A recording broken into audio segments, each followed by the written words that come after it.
উত্তর হচ্ছে সন্তানদেরকে খতনা করাতে হবে। এটা হচ্ছে রাসূল সাল্লাল্লাহু আলাইহি ওয়াসাল্লামের খুব গুরুত্বপূর্ণ একটি নির্দেশনা। নবী সাল্লাল্লাহু আলাইহি ওয়াসাল্লাম বলেছেন, খামসুম মিনাল ফিতরা, পাঁচটা ফিতরাতি সুন্নত আছে।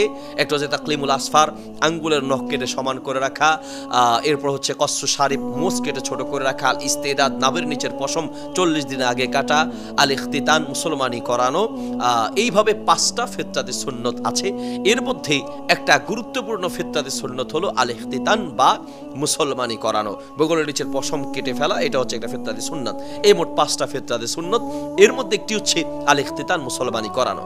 যদি কেউ মুসলমানি না করায়, যেমন নওমুসলিম যারা বয়স হয়ে যাওয়ার পরে ইসলাম গ্রহণ করেন, তাদেরও উচিত হচ্ছে মুসলমানি করিয়ে নেয়া। একান্ত যদি বয়স হয়ে যাওয়ার কারণে করতে না পারেন, তাহলে আল্লাহ তাআলা মাফ করবেন, অসুবিধা নেই।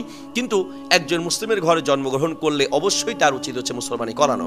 প্রশ্ন হচ্ছে কত বছর বয়সে মুসলমানি করাবে? উত্তর হচ্ছে এই ক্ষেত্রে ইসলাম, রাসূল সাল্লাল্লাহু আলাইহি ওয়াসাল্লাম বা কোরআন সুন্নাহ সরাসরি কোনো নির্দেশনা দেয়া নেই যে এত বছর বয়সের মধ্যেই বা এত বছর বয়সে তার মুসলমানি করাতে হবে। বরং ইসলাম নির্দেশনা দিয়েছে, বয়স নির্ধারণ করে দেয়নি।